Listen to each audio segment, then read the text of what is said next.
bendizer. Deus abençoe todos os pastores que estão aqui, presbíteros, cooperadores, membros, jovens, líderes de departamentos. Deus abençoe vocês. Nós estamos no âmbito do tema avivamento. E avivamento, meus irmãos, quando ele acontece, ele não fica só numa região geográfica. Avivamento, meus irmãos, ele se espalha. Porque quando Jesus trouxe seu avivamento sobre a igreja, lá em Atos dos Apóstolos, capítulo 2, quando 120 discípulos foram cheios do Espírito Santo, embora foi um espaço, um lugar localizado em Jerusalém, mas o avivamento ele se espalhou. É como um incêndio. Já viu esses incêndios de matas, como esses incêndios que eles vão dizendo cair, enfim. E principalmente esses incêndios em beira de estradas, a maioria às vezes é uma bituca de cigarro. Uma coisinha simples que joga, e aquilo, com o tempo de seco, ele vai se alastrando e queimando lavoura, queimando regiões. Isso é muito comum nos Estados Unidos. Quando nós tratamos da pessoa do Espírito Santo, lá em Atos dos Apóstolos, a Bíblia diz que uma chama se pegou em Jerusalém, mas essa chama não ficou só em Jerusalém. A Bíblia diz que após 120 discípulos serem cheios do Espírito Santo, a Bíblia diz, queridos irmãos, que depois 3.000 pessoas são cheias do Espírito Santo. Depois de 3.000, 5.000 pessoas são cheias do Espírito Santo. E a Bíblia vai descrevendo que a igreja ela crescia e se multiplicava, e elas tinham uma bondade tão grande que ela repartia os pães. E não foi só em Jerusalém. A Bíblia diz que esse fogo ele se espalhou em Samaria, Judeia, Jerusalém, até os confins da terra, até chegar até nós. Quando você recebeu Jesus Cristo na sua vida, tem o seu nome escrito nos céus, e os seus pecados perdoados, sua vida lavada pelo sangue do Cordeiro, ali estava acontecendo o avivamento. Porque o avivamento, queridos, aleluia, os seus efeitos e resultados, ele vem com libertações, curas, milagres e salvação de almas. O avivamento impulsiona a igreja a louvor, a adoração, aleluia, a pessoa certa que é Jesus. Mas com todo avivamento que aconteceu, que ele é símbolo de fogo, o fogo também ele pode se apagar. Ele se apaga. E de que forma esse fogo vai se apagando? De várias formas. E o fogo do Espírito Santo na nossa vida também pode se apagar. E tem algumas coisas que a Bíblia descreve como apagar, como a oração, se deixar de orar, se deixar de jejuar, se deixar de ir à igreja, se deixar de santificar a sua vida. Por isso que Paulo vai escrever e dizendo: não apagueis o Espírito que está em vós. E quando a igreja está se apagando, quando a igreja está chegando no esfriamento, Deus sempre levanta profetas em gerações e gerações para pronunciar e pregar a palavra de Deus e dizer: arrependei-vos, arrependei-vos, arrependei-vos. Esse arrependimento, ele vem através da pregação da palavra de Deus. Então não existe, queridos irmãos, avivamento ausente da pregação. E a pregação ela tem que vir, ela é a mesma. Você vê que em gerações e gerações há um avivamento, e o avivamento vem pelo quê? Através da pregação da palavra. Quando Deus trouxe um avivamento em Nínive, qual era a pregação de Jonas? Arrependa-se. Quando João Batista aparece depois de 400 anos de silêncio, aleluia, e agora está tendo um avivamento, não é na cidade, no centro, nas grandes comunidades, mas a Bíblia diz que o avivamento acontece no deserto. Qual era a mensagem que ele pregava? Arrependei-vos. Quando Jesus chega agora proclamando a palavra de Deus, ele também vem com um sermão diferenciado. E um avivamento também acontece. Qual era o sermão de Jesus? Arrependei-vos. Então o avivamento não está ausente do arrependimento.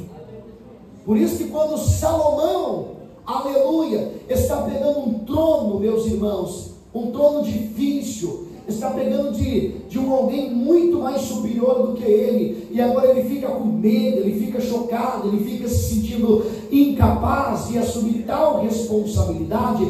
A Bíblia diz que ele ora a Deus, e Deus começa a dar revelação para ele. O Senhor aparece com fumaça que a Shekinah da glória do Senhor, aleluia. Mas quando você lê lá em 2 Crônicas, capítulo 7, versículo 14, nós vemos que o povo agora está se decaindo, o avivamento está se esfriando, a fé deles está se acabando, eles estão se deleitando com os manjares dos ídolos e dos profetas enganadores. E nesse momento, 2 Crônicas 7, 14, o Senhor fala a Salomão e dizendo: se o meu povo que se chama pelo meu nome orar e buscar a minha face e se converter nos seus maus caminhos, então ouvirei dos céus e perdoarei os seus pecados. Agora sararei a sua terra. Agora estarão ouvindo, agora estarão abertos os meus ouvidos à oração que eles fizerem, Senhor. Aleluia! Então não existe avivamento sem arrependimento. Nós queremos tanto mover de Deus na nossa vida, mas quando Deus nos confronta para se arrepender, nós não nos arrependemos. Quantas vezes Deus te chama para orar e você não ora? Quantas vezes Deus te desperta para você ler a Bíblia e você se sente incapaz, com sono, mas para ficar no telefone não tem canseira? Quantas vezes alguém te convida para nós crentes, estou falando para ímpio não, crentes, quantas vezes algum irmão, alguma irmã, ou um pastor anuncia uma campanha de oração, ou uma campanha de doutrina, de palavra, e nós convocamos a igreja não vem. Como viveremos um avivamento dessa forma? Fazemos uma vigília e não conseguimos ficar a noite acordado para falar com Deus. Mas se for uma festa de Natal, 4 horas da manhã está acordado ainda. Meu Deus! Vai fazer uma viagem para o litoral, nem dorme na viagem.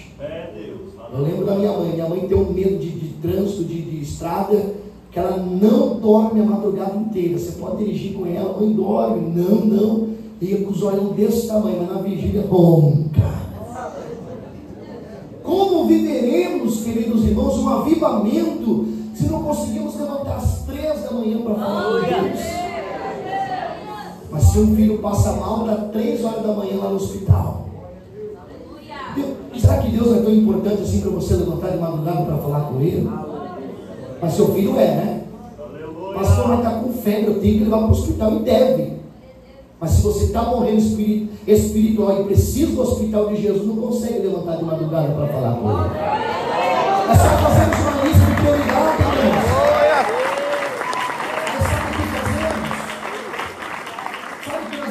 Sabe o que nós fazemos depois?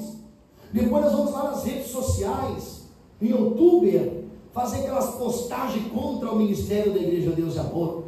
Não tem mais milagres, não tem mais libertações na igreja, não tem mais paralíticos, porque ele joga a responsabilidade no nosso líder. Morreu, acabou a igreja, e acabou. Negativo, meus irmãos. Jesus morreu, sim ou não? Mas os milagres continuam. Pedro, Tiago, João, os apóstolos, discípulos, Paulo, Pedro, morreram, sim ou não? Mas os milagres continuam. Porque enquanto tivermos crentes dispostos para servir a Deus, não importa o horário, não importa o dia, não importa o momento, não importa, meus irmãos, a situação climática, ele fala com Deus. E quando ele fala com Deus, o céu se abre, milagres acontecem, libertações acontecem, sinais acontecem, salvação acontece. E como não acontecer um grande avivamento? Como não experimentaremos o avivamento que quando Deus fala conosco, nós nos colocamos à disposição e dizer: eis-me aqui, Senhor. Glória a Deus. Deus falou, meus irmãos, algumas vezes com Samuel.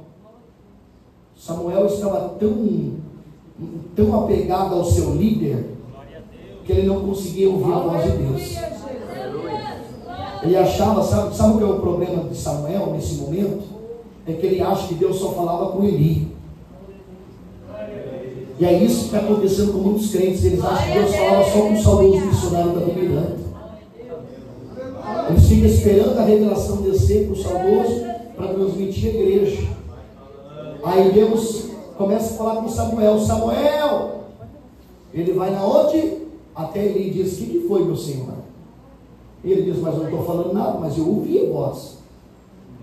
Aí voltou a dormir. Depois de novo Deus: Samuel! E Samuel chegou até Eli e disse: fala, meu senhor. Ele disse: não sou eu. E foi pela terceira vez Samuel ouviu a voz de Deus: Samuel! E ele chegou até Eli e falou assim: ei, o senhor me chamou? Aí a Bíblia diz que ele entendeu que era Deus que estava falando com Samuel. E ele diz assim: olha, se Deus falar contigo, diga: eis-me aqui. E ele fala: eis-me aqui. Deus começa a revelar coisas profundas para Samuel. Enquanto nós temos crentes, meus irmãos, dependentes de pessoas para ter uma vida com Deus, nós não vamos ter um grande avivamento.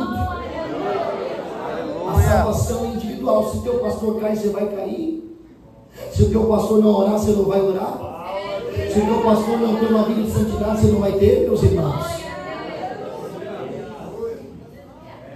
Meus irmãos, Paulo era um excelentíssimo pastor. E a igreja de Coríntio, Paulo disse que era carnal, e ele era pastor dela. Aleluia. Pedro, meus irmãos, era um excelentíssimo pastor, mas era um povo, meus irmãos, que vivia uma carnalidade terrível, porque eles pregavam a salvação pelas obras. Jesus era um pastor impecável. Ele mesmo diz: não sou eu. Ele mesmo diz: eu sou o bom pastor. E mesmo ele sendo um bom pastor, Pedro vai lá e nega Jesus. Tomé fica incrédulo. Judas Iscariotes trai e se mata. E você está querendo o que de nós? O que você está querendo de nós? Meus irmãos, se você não tiver com a tua firmeza em Jesus, você vai perecer. Você tem que estar firme, você tem que confiar em Deus, você tem que ter uma vida de comunhão com Ele. Não fique esperando nada daqui de cima. Deus está falando com você que você precisa orar mais, jejuar mais, consagrar mais, santificar mais, para você ser cheio de Deus.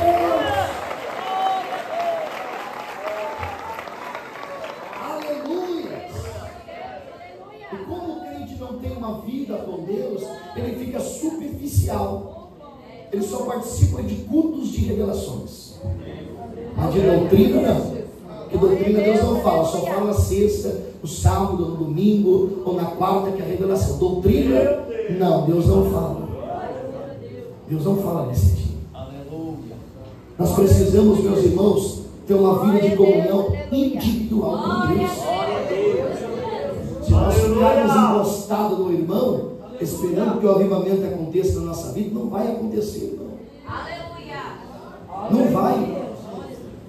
Enquanto eu estava debaixo das orações da minha mãe, eu só era guardado. Mas quando eu orei, aleluia, eu tive intimidade e comunhão com Deus. Você pode receber livramento através das campanhas de curas, de milagres, de libertações, mas você só vai ter comunhão com Deus quando você tiver uma vida de oração. Você só vai ter intimidade com Deus quando você tiver uma vida de oração intensa com Jesus. Então nós precisamos ouvir o que Abacuque fala. Ele diz: ouvi, Senhor, a tua e temi. Ele diz: ouvi a sua palavra e o avivamento está acontecendo. E não é só ouvir, é praticar que o homem de Deus está dizendo. Ouvi a tua palavra e temi. Ele diz: aviva, ó Senhor, a tua obra no meio dos. Por que no meio, meus irmãos? Porque é no meio que muitos param. É no meio da caminhada que muitos voltam para trás. A Bíblia diz que tinha 70 discípulos servindo a Jesus. Quando Jesus pregou João 6,36 e diz: eu sou o pão vivo que desceu do céu. Quem come deste pão nunca terá fome. Quem bebe desta água nunca terá sede. Quando eles ouviram isso, a Bíblia diz que no meio do caminho eles voltam para trás. Escandalizados com a pregação de Jesus, porque eles acharam que Jesus era canibal. Jesus estava pregando uma apologia ao canibalismo. Come da minha carne, come do meu corpo, vamos lá, come meu pé, come meus dedos, come minha mão. E ele diz: esse homem é doido. 70 voltas no meio do caminho para trás.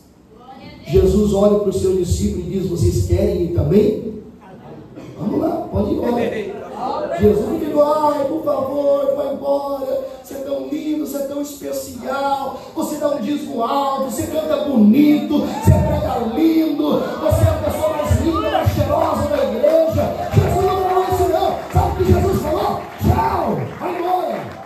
Quer ir? Pode ir. Crentes dengosos, meus irmãos. Eu lembro da minha esposa, tinha um departamento de mulher de fé lá em Santa Maria. Quando ia para cantar, as irmãs: vamos lá, irmão, Jesus quer que eu louvar. Não sei, e não sei o que. Ah, tá bom, já que você insistiu. O que é isso, irmãos? Ele tem que ser arrastado. Uma hora você vai ter um dirigente, um líder, que não vai ter essa frescura de ficar vengando você, não. Onde você vai parar agora? Onde você vai parar? Você vai sair da igreja, você vai se desviar dos caminhos de Deus. Aleluia! O meu pode pensar aqui hoje: não sei, rapaz, Deus já te falou, Deus já revelou, tu está preparado, não sei. Já que você insistiu, né? Gosto de ser bajulado. Eu sou uma pessoa de poucas oportunidades. Perdoe. Se eu chego na pessoa e falo: irmão, tu pode fazer uma oração, e diz: eu não sei, Deus abençoe. Aleluia. Eu sempre trabalhei, minha esposa está aqui de prova. Não sou de ficar insistindo, não, irmão. Que a oportunidade, o pastor Hernando Dias Lopes disse que a oportunidade ela tem asas. Se você não agarrar, ela voa e não volta mais. Deus está te dando oportunidade. Quando o seu pastor for vocacionado por Deus para te chamar para algo, não desperdiça a oportunidade. Teve gente que eu chamei para pregar aqui na sede e disse que não podia, eu nunca mais convivi. Oportunidade é uma vez só. Pode ser alguém dos líderes aqui, do ciclo de oração, dos jovens que é convidado, mas eu não convido mais, não.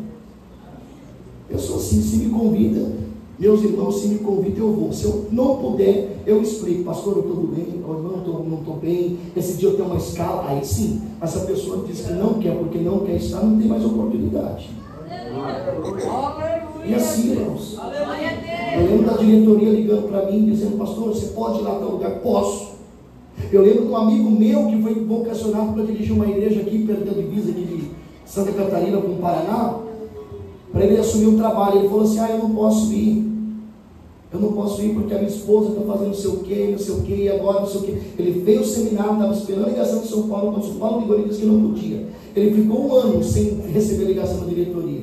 Quando foi um dia que o pastor Marco estava lá em Porto Alegre, ele é muito amigo meu, falou assim: pastor James, você vai conversar com o pastor Marco? Eu falei: sim, fala para mim, fala para ele lembrar do meu nome. Aí eu conversei com o pastor, lembra do fulano e tal, ciclano, ele nem lembrava. Fabrício Biaco lembrou: não, eu conheço ele, um rapaz muito bom, chama ele aqui, vamos conversar. Eu falei: o que foi, irmão? Não, é que o diretoria me ligou e falou: mas por que o irmão não foi? Pastor, não mijei, perdi a bênção, me perdoe. Deram uma segunda oportunidade, está dirigindo uma sucursal especial lá no Rio Grande do Sul. Glória a Deus. Sabe por quê? Porque se eles te ligam e falam se tu pode ou não, e tu fala: não, tem mais 200, 300 obreiros que pode. Entenda uma coisa: quando você está recebendo uma oportunidade, não é do homem, não é Deus. A Deus amor tem 3 milhões de membros e você foi escolhido para algo dentro desse mundo. Aí você, quando é chamado, você diz: eu não posso. Tem 3 milhões de pessoas esperando uma oportunidade como essa. Eu vi um professor do Escola Teológica Deus Amor, do seminário. Ele disse que tiveram inscritos quase 6.000 pessoas inscritas para fazer o seminário. Sabe quantos foram escolhidos? 70 pessoas. E você está achando que é a última bolachinha do pacote. Se você dizer que ele não pode, tem 200 esperando essa oportunidade. Não desperdício que o pastor te chama para fazer uma atividade, um trabalho na igreja, alguma coisa. Meus irmãos, é Deus te honrando. E Jesus olhou para aqueles discípulos e disse: vocês querem seguir? Pedro diz: Senhor, para onde iremos se só o Senhor tem palavra de vida eterna? Aleluia!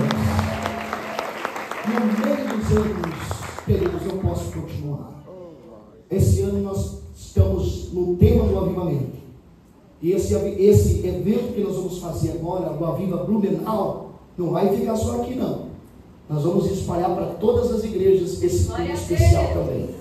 Então vamos ter lá a Viva Pomerode, vamos ter a Viva Indaial, a Viva Gaspar, vamos ter a Viva Rio do Sul, vamos ter a Viva em todas as igrejas, depois do evento de abril. Então fazem cultos especiais, concentrações, aluga espaço para a igreja, vamos espalhar porque nós estamos no ano do avivamento. Diga glória a Deus.